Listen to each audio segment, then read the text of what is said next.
What's up, everyone? Welcome back to our podcast number 4. We're here with Colin from Coral Morphologic and Lou, my partner. We're going to be asking Colin a bunch of questions. What's up, Colin? Not much, man. I'm happy to be here. Looking forward to chopping it up with you guys. Yeah, it's been a long time, right, Lou? Yeah. First time at the Worldwide Corals Superstore, right? This is the first time to the Worldwide Superstore. I mean, usually when I come up, it's for Reefapalooza. I got corals going one way, corals going the other way. I don't have time to come and check this out, so it's already been a treat to see what you guys got cooking in the farm and all the big tanks you got in the store. Yeah, funny you guys say that because we just picked you up from the airport about 2 hours ago. So we picked you up actually at the train station. How was the train ride? That was great. Yeah, I took the Bright Line. Time went by fast. It was a nice ride from Miami to Orlando. Yeah, I've been trying to get Lou to take a ride over there as well. Yeah. I'm not afraid of the train. No. I just haven't been down there. There's a lot going on, you know. For sure. But anyhow, we picked him up, and me, Lou, and Colin were chatting. And I said, when was the last time you came to the store? He goes, I've never been to your new store. I was in shock. Because we see you so often, you know, and you've been here for Reefapalooza, and it's like a temple of reefing almost in here. You know, I was like, what do you mean you've never been here? People come from all over the world. You live 3 hours down the road. You've never been here. So it's cool to see you here. Seriously, welcome. How's your experience? You got a little 30-minute, like a quick tour real quick over there? Yeah, man. I mean, I think that I have a lot of responsibility with my farm that I have down in Miami with just corals on top of corals. And then you come here and you're like, oh, that's an overwhelming amount of corals. But it looks like you got a lot of really good people around to help you keep it's clean, it's organized. Looks fantastic. Lots of training, lots of good recruiting. Lou here constantly working in the office and the HR team, right? Yep. Yeah, it takes a lot to build a great team. It's kind of like a sports team, you know, like you don't really nail it the first time, but you got to go through kind of different players. Same thing with employees, you know, until you get that sweet spot. And, you know, a lot of these employees now are tuned in. They know their jobs well. They love the corals, very passionate. And it shows in their work, you know. I mean, they didn't even know you were coming today. Like, that's how we keep it, like, every day, that clean. No, that's great. And, I mean, it really is it's a team process. And everyone's got to play their part. And, it's when you get a well-oiled machine, it's a really exciting thing. Yeah, it was impressive when we went to your facility. We did a video about 2-3 years ago. And it was pretty impressive what you do, especially basically it's just you. And you're not even there full time. You're still handling all the projects, traveling, doing film, YouTube things, and all sorts of things, marketing campaigns. Yeah. Artwork, right? Yeah. I mean, 7 days. I'm in that lab 7 days a week, but it's like there's no other place I'd rather be, especially when I'm by myself. Like that's always like a sanctuary. It's my sanctuary for sure. And, you know, I guess my motto for better or for worse is like if the corals aren't happy, I'm not happy, right? And I'm sure you guys, you have to, you roll with it when you got a problem. You got to figure out why is the coral upset, and so that extends to the corals that I have in my lab. But then also it's like the corals in the ocean. We have the Coral City camera in the water at the Port of Miami, and that's why I say you got a lot going on. Yeah. Last week, I managed to get back up north to see family, and I was away for a week, and water temperature in the ocean there hit 93 degrees 2 days in a row. Wow. And like the elkhorn corals that have been thriving there just literally overnight. I mean, it's not even bleaching. It's just like the tissue just dead. It's so sad to hear, man. It's I mean, these corals are living at the limits of their existence anyway, but they survived 2023 in the water there, and that was really, really hot. But I think 93 degrees was like, so it's, I used to look forward to summertime, and now it's like I just cross my fingers every year, just like, all right, don't let the corals bleach. Like let's get a little storm, but not too big of a storm. It's like. Yeah, people think they know heat. They don't know heat until you go to South Florida, the Keys, end of July, August, beginning of September. Yeah, it's crazy. When you get like a heat wave. We were there. Matter of fact, you just mentioned 2023. We're doing a big installation on the second floor of a big mansion, 1,000-gallon tank, I think it was. And it was, the feeling of the weather was 116. you literally you go outside and you run to whatever you got to do. You go from the building to the car and you're running like if it was raining or if you were freezing. Yeah. The opposite. You're burning. Yeah. Yeah, people weren't even boating or on jet No. skis. We were running jet skis like, no, never mind. It was empty out there. Yeah, it was empty. Yeah. It was a heat advisory all last week. Wow. So it's kind of a I think our motto for Coral Morphologic is human coral symbiosis. Yeah. So you kind of have to like you live when you grow corals. I mean you're basically living with them 24/7, and you're kind of they're dependent on you, and both of our cases we're kind of dependent upon them to make sure they're healthy so that we can actually grow them and make it worth our while. Which is it's an interesting way to lead life. There's like definitely a lot of pros and cons of being fully dedicated to growing corals all of the time. I dream of the future where I have a whole bunch of people around like you guys do that actually know you can trust them and then I could actually do some more traveling. I mean, I'm kind of cemented to Miami, which is great. I love those corals there. There's like a lot of other places around the world with beautiful corals, and it's kind of home. So those are the corals that are. I guess I'm most interested in. So we've built a new lab. We've got a restoration lab next door to the Coral Morphologic lab, and so we're almost have our permits to work with the stony corals, and we're looking forward to trying to spawn some corals that aren't really being arced or aren't being spawned by the other restoration groups in Florida. Like I was telling you in the car, like Scolimaya, we have Scolimaya cubensis and Scolimaya lacera, and they're single polyp corals.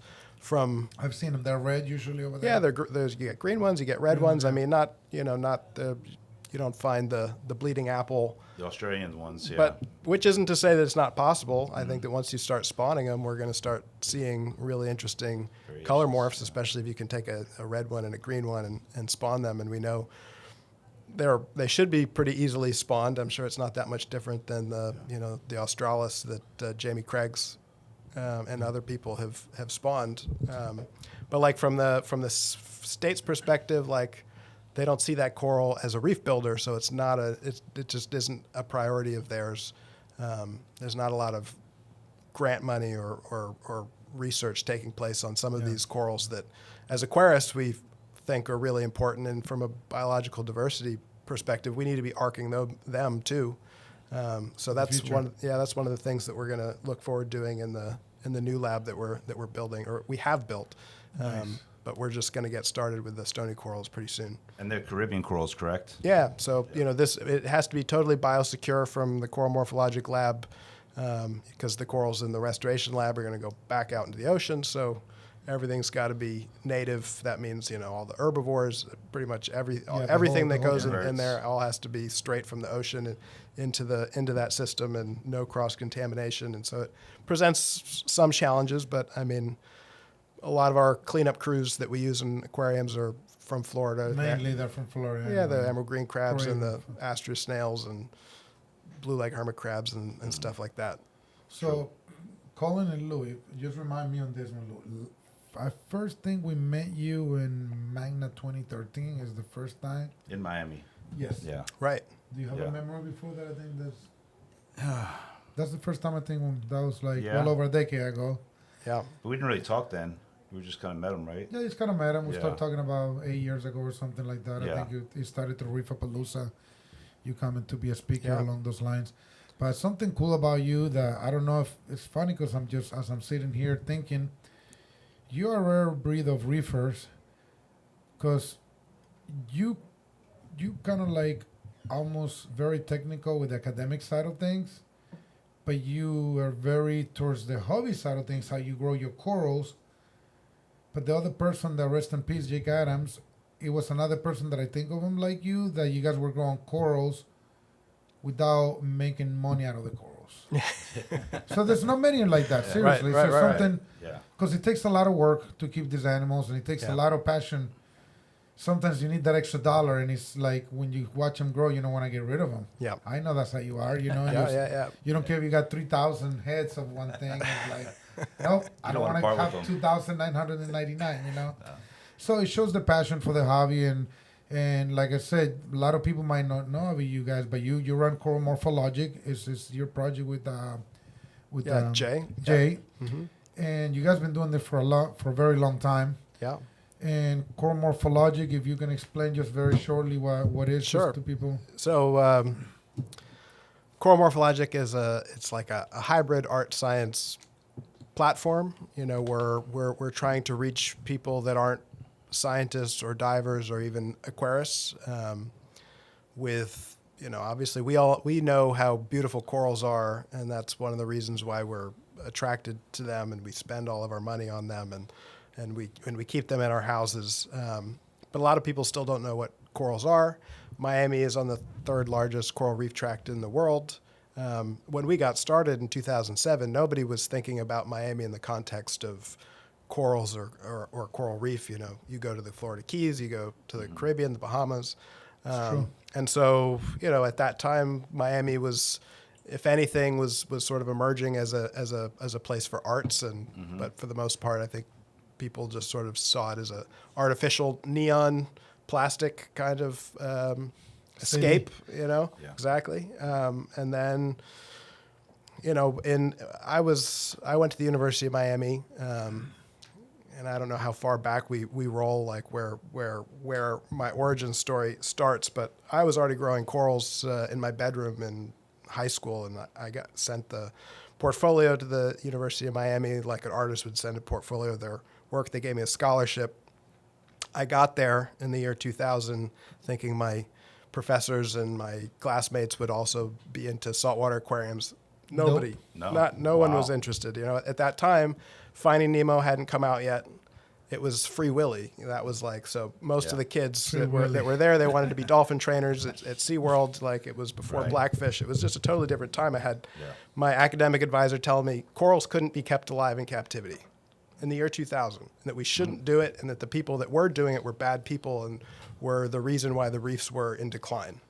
It was a time when, the hobby was sort of really getting a lot of attention. It was really new. Yeah. I was growing acroporas already. I got pictures, actually printed pictures with acroporas encrusted into my rocks in the year 2000. There's a stamp on the picture. You can't make that up, So it was a shock to me, thinking I'm going to be learning, and then realizing, wait a minute, like there's a lot of stuff that I know that the experts don't know, and it was kind of a shock, and I was a little jaded about that. I studied abroad at James Cook University in Australia my junior year. I donated my 100-gallon reef tank to the Marine Science Lab because it was like there was nothing but dead stuff and jars of formaldehyde. There was no living animals in this lab, and I just thought it was crazy. And instead of selling it, I donated it. And then after I graduated, now there's an aquarium club started because I had to have kids maintain this tank that I had donated. Now there's like 80 kids that are a part of this club, and you can like rent a tank for your dorm room. Like it's changed a lot. I set up the first coral aquaculture systems at the university, at their grad school as an undergrad. I did a thesis in my aquaculture class on greenhouse coral aquaculture when aquaculture class was about food fish, and it was nobody was really thinking about Ahead of your time, yeah.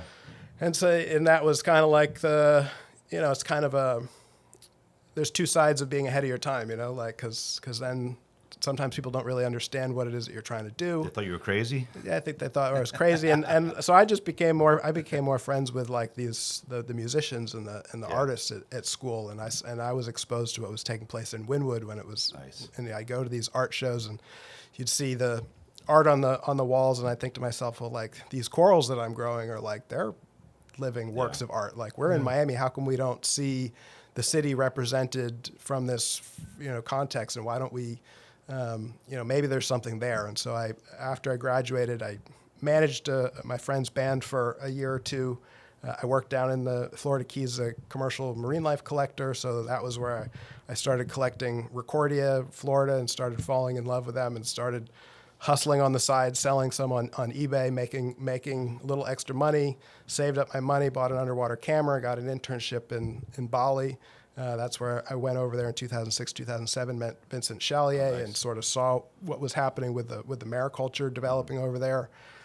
Came back to Miami and kind of was at a crossroads, wanted to potentially, get a PhD. I was really interested in corallomorphs, Nobody studies mushroom corals, corallomorphs. It's like there used to be the world's expert, J.C. Den Hartog, he died of cancer in like the year 2000.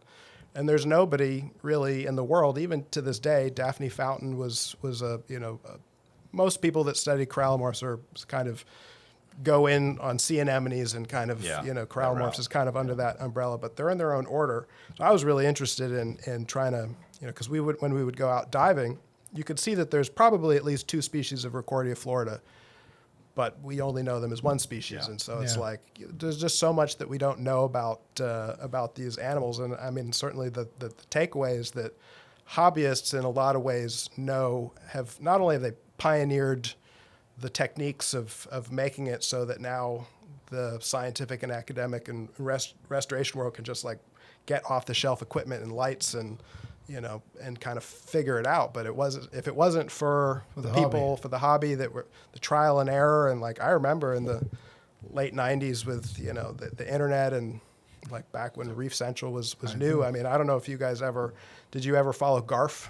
Yes. I mean, so like Garf was a hugely influential website. They're, husband and wife doing coral aquaculture in Idaho using like hot springs as a source of heat. And they were kind of like the first people that were like, oh, you can make money growing frags and selling them on the internet. And they did a workshop at the Smithsonian Museum of Natural History in Washington, D.C. in like 1999. And my aunt lived in Washington, D.C. And so I went to their workshop and I saw Xenia for the first time. I saw pulsing. That was just totally blew my mind. 1999 is when I first saw pulsing Xenia too. I remember it was just like wow, and then and I saw a nano tank. It was the first time I saw like an all-in-one nano tank. It was the CPR MRT. It was like an acrylic tank and that's what I wound up buying before I went to school. I brought like half my stuff that I brought to school was just like my aquarium stuff. So it was like, I kind of was headed towards science, but then I kind of realized, especially when I was in Australia, we're looking through a microscope, looking at like some hermit crab legs. And I kind of had this realization that like, if you keep going down the road of science, you kind of you might understand a really small patch of area better than anybody else on the planet. But like, if you can't really relate to why that's important to people that aren't scientists, like, especially in the context of coral reefs declining and why they're important, like, then it doesn't seem so valuable, and I think that what we do as hobbyists is really, it's like an alchemy, right? Like science is very concerned with like being scientific and being very objective and not allowing feelings and these kinds of these things that motivate us as hobbyists. Yeah. And like, I mean, alchemy is a real thing. Like being a chef is it's science, the way ingredients blend together, but it's like exactly like everyone's got their own you could have 10 different chefs make the same recipe and it's going to turn out just a little bit different. And I feel like reef tanks are that same way. Like, and you travel, right? You guys travel around, you're seeing. Yeah, I see so many different ones and you see so many different flavors. It's incredible. I'm still learning today, seeing new things. Yeah. But I wanted to bring up that you really kind of did the crossover between art, science, and the hobby. You're heavily involved with all three, and you're very involved with Art Basel in Miami. Yeah. Can you tell us a little bit about that project down there? Yeah, so every year in Miami, the first week in December is they call it Art Week. It's Art Basel comes to Miami. It really kind of changed Miami when it came. I think maybe 25 years ago was around the first time they did it, and it's it's like the art world, and the art world gets everyone is very much full of themselves, and it is what it is. You know, there's a lot of money, but all the attention comes to Miami for that week internationally. And so we've done a bunch of different projects. Like one of our big kind of the things that we do for our public art installations is we film the corals in our studio, and then we project them on the sides of buildings, concrete so like in Miami we have a lot of buildings that are made out of we call it keystone. This is where Coral Gables is called Coral Gables because it has this keystone, which is what they used to mine down in the Florida Keys, and it's basically the fossilized coral. So you can walk around and see cool brain coral patterns in the buildings. And so by projecting the corals back onto these buildings, it kind of, you know, we play with a lot of this metaphor of like, corals are the original real estate developers and the first city builders of the planet. You know, besides humans, they're the only other organisms that build colonies you can see from space. And so, you know, Miami is you know, the metaphor is quite literal there, where it's like the city is on the coral reef, but you know, it's a city with an existential future. You know, with sea level rise, it's very low lying, and you know, what I have sort of also become interested in, going back to the science now, is the fact that there are corals that have started pioneering onto the seawalls and the jetties and all these artificial reefs like inside the city. And so like if Miami goes underwater in the future, the marine life is going to use it as an artificial reef. Yeah, you know, so it's like by projecting those corals back on the buildings, it kind of makes you think about it. It makes you think about the past and the present and the future. It's really pretty. So a couple years ago, we did a massive projection mapping project on the Performing Arts Center, the Arts Center in Miami. It was like 300 feet wide and 150 feet tall, and we filmed a bunch of different corals, and we even actually 3D printed the building and grew green star polyps over it, and then filmed the 3D printed model and then projected that back on the building. Nice. And so they're moving. Yeah, they're moving with it, and then again, it don't really only works at night because you have to project on the building. So, but it just creates a very surreal experience. It was a very, very cool project. And then there was a soundtrack that goes along with that. So my partner Jay is a musician, and so I'll do the filming, and he'll do he'll make the soundtracks and usually edit the films together. But for that project, we collaborated with this really amazing electronic musician, Nick Leon, who's from Miami, and he's just released an album recently that everyone should check out. It was like a best new music on a bunch of different, like Pitchfork and The Guardian wrote about him. So we're all, we like to collaborate with a lot of different people. It's like we got to reach fashion. This shirt here is a collaboration that we did with Volcom a few years ago, and like we work with some companies that make bikinis, with the coral prints on them. And one thing I wanted to say regarding that, since Lou was saying, you did a triple crossover. Basically, you're doing art, you're doing the hobby side of things, and the academic side of things. Yeah, science. Yeah. So the science side of things. Yeah. So your resume is pretty extensive at this point. You've been doing this most of your life. You say you work with Volcom. We've seen your TED Talk. Yep. You work with the city of Miami to wrap the electric. We got the parking booths at the port. We did some screens at the Virgin Voyages terminal. You did the Miami Arena as well. Yeah, we projected on pretty much almost every surface that either has an LED screen or we can project on. We've probably tagged it with our digital graffiti. You did the airport as well at one point. And I think there's still stuff up at the airport. I kind of lose track. I mean, I wish there was more. I wish there was more projects. Especially public art projects. But I know recently you were working with an overseas some project. What was it that recently you were doing? I'm working on one of the projects that I'm working on right now is called the Reef Line, which is an artificial reef project that's going to be right off of Miami Beach. You're going to be able to snorkel right off of Miami Beach, and artists are designing sculptures, and that's one of what we're growing in our native restoration lab are gorgonians that we're going to screw right into those structures. But we're working with artists from all over the world on that project. I kind of lose track of like everything that's Yeah, going on. I juggle a lot of things, but definitely we've been seeing that. Yeah. Maybe now a good time to talk a little about the Coral City Cam. Can you give us a rundown of that, how long it's been up? Yeah. I know it's been a popular channel on YouTube for a while. Yeah, this is probably my the project that I'm most proud of. So we have an underwater live streaming camera right at the east end of Port Miami. It's been underwater for 5 years. It's been seen by millions of people from all around the world. I think it might be one of the longest running live streams on YouTube. It's been running for more than 5 years nonstop. And I go once a week. It's kind of like my own little private urban coral garden. We've got 22 different species of stony corals that are living right on, this is in the intercoastal, basically. Yeah, right off of Miami, right? Right off of Miami. Whoever thought, So we've got staghorn and elkhorn that are doing well. Although last week was probably the most heartbreaking week that we've had on the Coral City camera, where the water temperature hit 93 degrees 2 days in a row, and the elkhorn coral just exploded overnight. Oh. And so every day I tune in and I got my fingers crossed, like we just need a little bit of tissue to survive. We've all been there with corals in our tank, where it's just like all it takes is just a little piece of that acro, and you can regrow it. Polyp. You haven't lost it, but it's a strain. it's sad to see, because we had the couple of elkhorn corals were Huge. 2 feet there. I was hoping that they were going to spawn. This is the week that they're spawning in Florida, like tonight.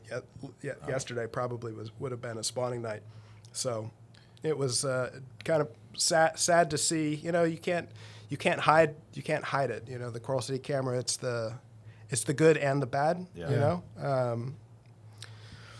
It's literally unfiltered, but I love the fact that it's like you never know what's going to come by next. Like we see manatees, we see lemon sharks, we see all different types of the corals, reef fish, parrotfish. I call it parrotfish capital of the world. Yeah.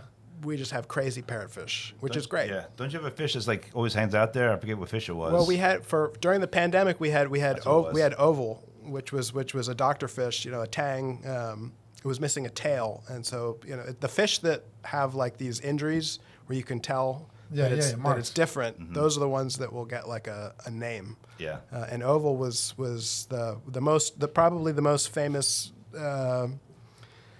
tang in the world for that year. Now I think Casper is like back to being the most famous tang in the world, but for the time that people were stuck inside, it was just like, getting to see oval swim past the Coral City camera was brought. They were waiting for him, huh? It made a lot of people, got people through a lot of like isolating tough times. But that was the thing that was a surprise to me, was how, corals build underwater communities. Reefs are homes to all these different creatures. What I didn't take into account was that the camera was going to create a community of people who are all watching.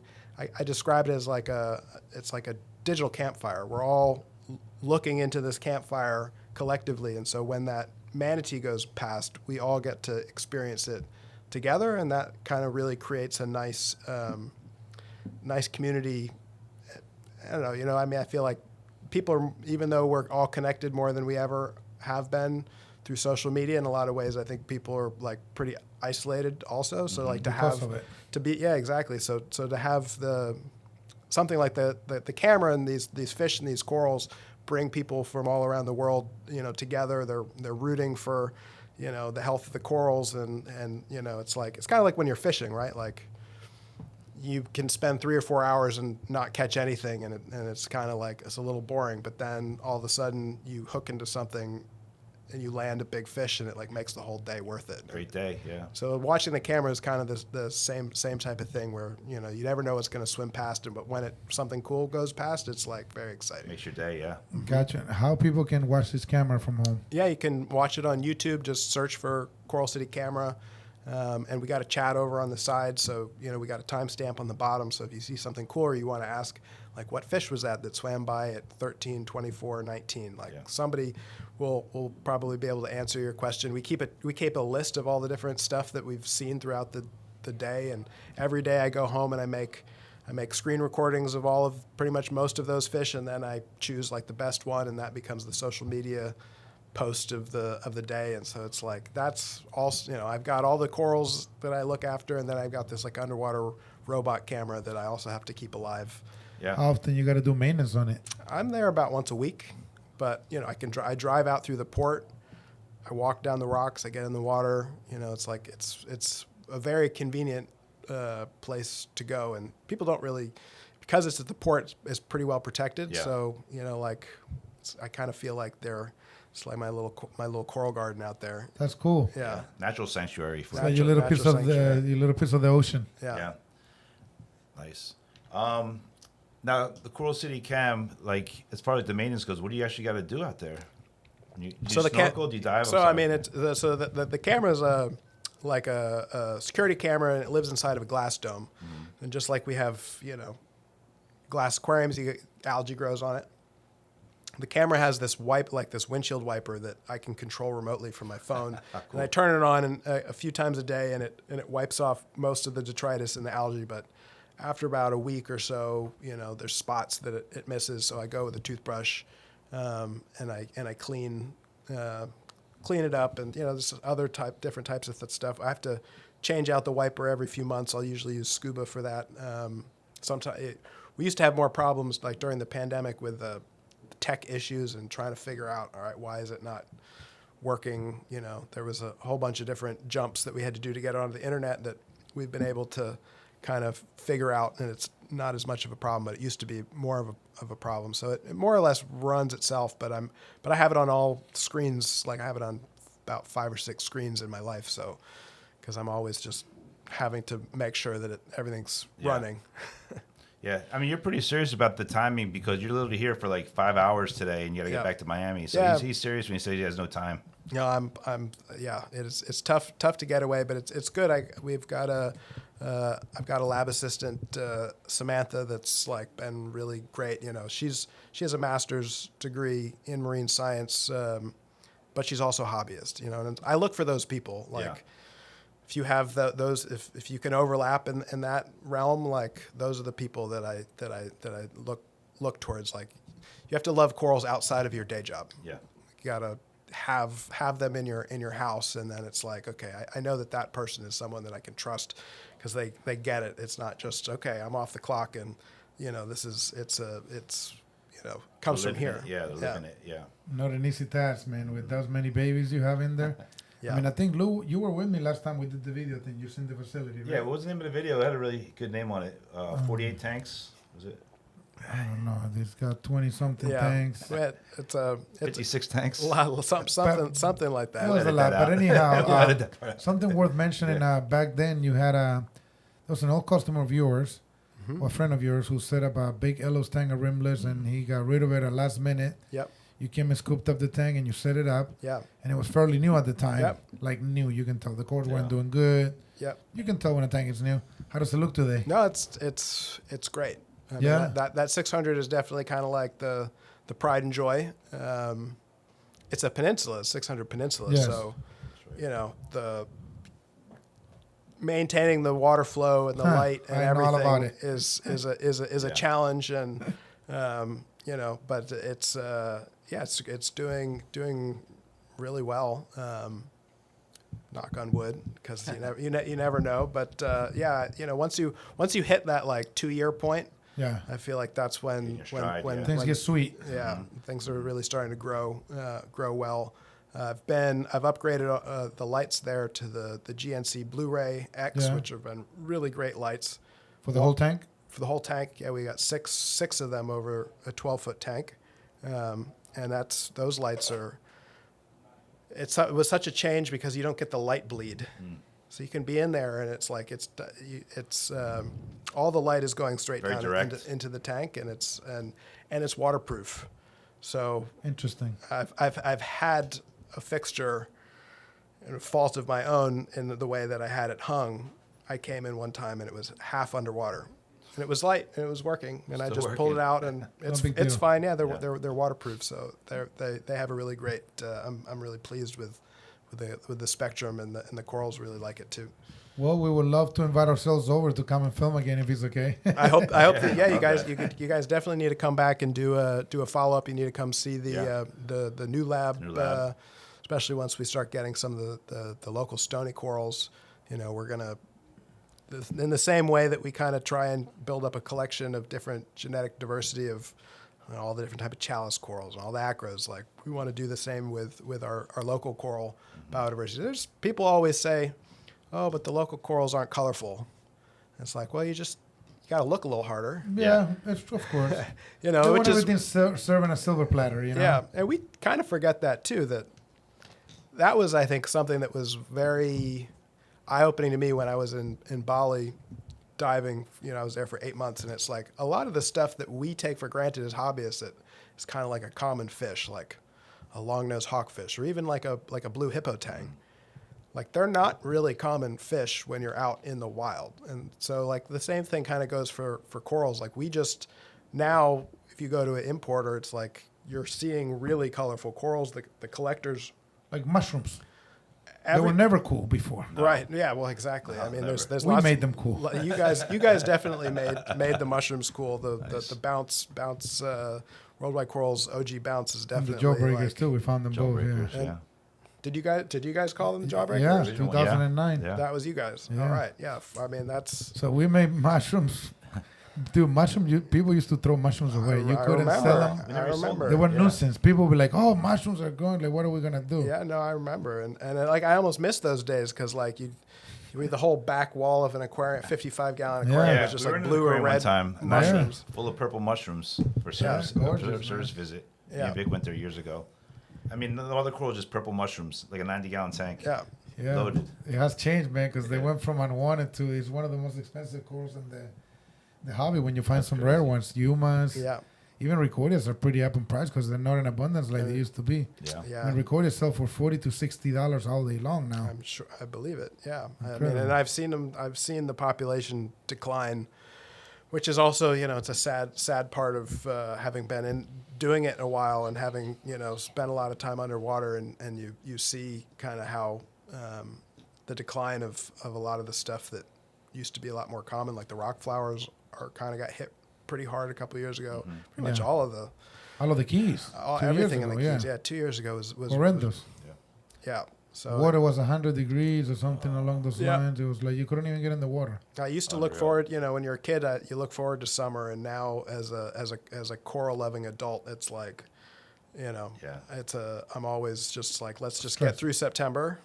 Right. You know, just like and hope that the corals aren't gonna bleach.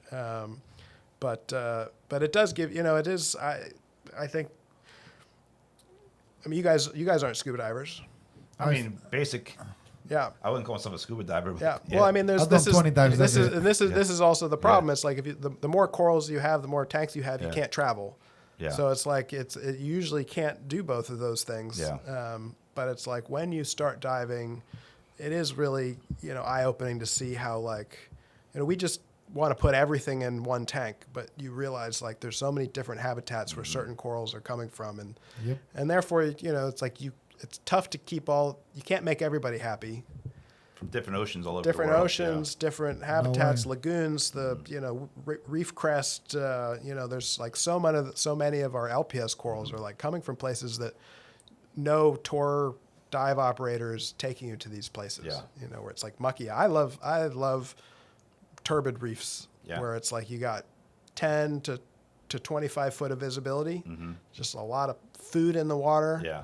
Those corals are those are the cool habitats. It's usually, you know, that's where you get mushrooms and zoanthids and sponges and soft corals, and gorgonians, and all of the corals live there. And typically, you tend to get more color there. And so, you know, like getting back to like when we get like Montastria cavernosa is a coral that comes in all different colors. It's kind of like down South Florida too. Yeah, I've seen them. Yellow, orange, red, pink, blue, green. They're pretty.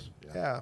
So we just need to spawn some of those in the future. Sure. It would be exciting. Interesting. Looking forward to see what you're gonna do with the coral restoration, man. You're doing definitely a lot of projects, man. You mentioned diving. Give us a crazy dive story. I mean, I heard plenty of them from you in the past. Like, give us a really good crazy diving story.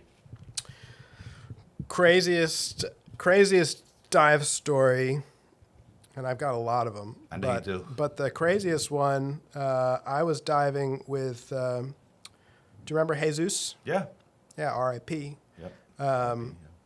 And for sure, I mean, I know that they say that the deadliest catch in the crab fishermen, or it's like the deadliest, the most dangerous fishing type of fishing in the world. It's the marine ornamental collectors are for sure probably have the highest rate of like accident. There's just not that many of them. They're diving all the time, diving deep, often by themselves. And so I went out with Jesus off of Jupiter one time. We were going after Paleothoa grandis, so we went north. First dive of the day, water's 85 degrees at the surface. 20 feet down, the water was 57 degrees. Wow. I've never experienced anything just like ice cream headache cold. Oh, wow. And so like it was kind of like a bust. We weren't able to get what we needed. He needed to make money. So he was like, let's do a third dive. It's the end of the day. We went south of the inlet, so we went closer to like where the reefs are. And everything up on the east coast of Florida, the reefs are kind of like parallel to the coast. And the third reef is the third, like the deepest one. It's maybe like 60 feet at the top and goes down to like 80, 90 feet at the bottom. And you just throw an anchor along that ledge, and the current, like most tourist divers are doing drift dives. The boat is following you. You get in the water, but when you're out there by yourself and you throw the anchor, you swim down the anchor, get down to 80 feet, and then you swim against the current and you go along the ledge, and then you get to a point where you kind of have to turn around and go back. So, and this is the third dive of the day. We've been diving deep. Like my dive computer's like beeping at me, telling me you got to be in decompression. We both kind of go our separate ways, which listen. When you're a commercial diver, you don't always follow the recommended safety protocols. He's off catching Cuban hogfish, and I'm looking for whatever. And at some point I was like, all right, I need to go back to the boat. Started going back along the ledge. Fortunately, I found him, and I was like, hey man, we got to go up to the surface. So we're going back along this ledge, and it's like, all right, where's the anchor? Like, we should be at the anchor by now. And then it becomes apparent, like, okay, we've clearly gone past wherever the anchor is. My dive computer is freaking out, because you can get the bends being that deep especially on 3 tanks. So when we start going up, now typically you'd go up the anchor line, you go very slowly, and you can hold onto the anchor. You can just sort of like stay in the water column. It's really easy. Things. When you're just going up, and as we're going up, in this third dive of the day, it's the winter time, gets dark early, and as we get to about 15, 20 feet, we see that like the sky is like dark, and then we realize like it's like a downpour. So during the time that we were underwater, a squall came over, and all of a sudden the seas turned into like 6-foot seas. Oh, wow. And so the boat anchor pulled. And so we pop up, and you can't see anything. It's just like you're in a cloud because it's raining, it's dark. 6-foot swells, bobbing up and down in the middle of the Atlantic Ocean. Oh wow! Floating, you can't see anything, and we're just like, oh shit! This is. Deep. What do we do here? And you got your BC on. And so we're floating. We're trying to see if we can see any boats. We see like a boat way off in the distance. We're trying to get their attention. We've got our signal buoys. You couldn't see your boat at that time? No, we couldn't see our boat at all. Boat was gone. Gone, huh? And after about 15 minutes or so, and it was getting dark. Maybe it was more than 50. It could have been 20 minutes. Yeah. The time just sort of like, it was just a very stressful knowing that it's going to get dark in about 45 minutes, and then, someone's going to have to find us, like Coast Guard's going to have to find us from a helicopter or something. And out of the gray, we see a yellow flashing light, and it's a sea tow boat that is headed offshore to rescue another boat. And we just happened to be able to like flag this guy down. Wow. He was able to pull us out of the water into his boat, and then he was able to like speed his boat and catch up to Jesus's boat. Yeah. Wow. To get into Jesus's boat, to then get back to shore. Wow. And then, we blew out a tire on 995 on the way south after that. So that was like, So that was stay home for a while after that. that was a really, that was kind of like a pretty harrowing experience. But that is a crazy. I think I've had to swim after a boat at least three times when the anchor's pulled when I've been diving. Crazy. So I'm not trying to live that kind of life anymore. But like when we got started with Coral Morphologic, it was like we had to make money, and those were Cordia were paying the bills. Yeah. And well, maybe Jay needs to get his captain's license. He didn't dive, right? yeah, he does. Keep him on the boat, right? Yeah, you well, that was the thing is we had we brought a friend with me. He was on the boat. He didn't realize that the anchor had pulled. He was freaking out. Of course, he was on this boat that was getting pitched up and down in the waves. He had his life jacket on. Like he was freaked out too. Sure. But he didn't realize that the boat was moving. Wow. Like he didn't realize the anchor it was just dragging. So like he was just as shocked Totally as we were disoriented, when the Cito boat pulled up and like we got off of that boat and well, that was a crazy day. Crazy day That at is a sea. crazy dive story. Well, definitely a crazy story. Well, Colin, we appreciate you coming down, buddy. I mean, seriously, we've been asking for you for a while. Yeah. You're a busy man, and we've been trying to work it out for like 3 months or so, Lou. Yeah, about 3 months. Yeah, so anyhow, we're looking forward to come and check out your place again, do some videos. Yeah. Check out the coral restoration thing you got going on, some of your projects. Yeah. Again, we appreciate it. In the meantime, don't forget to subscribe to our channel, guys. Give us a like, put some comments below. We'll see you guys soon. All right, cheers. Thank you, brother. Yeah, thank you guys. Great job.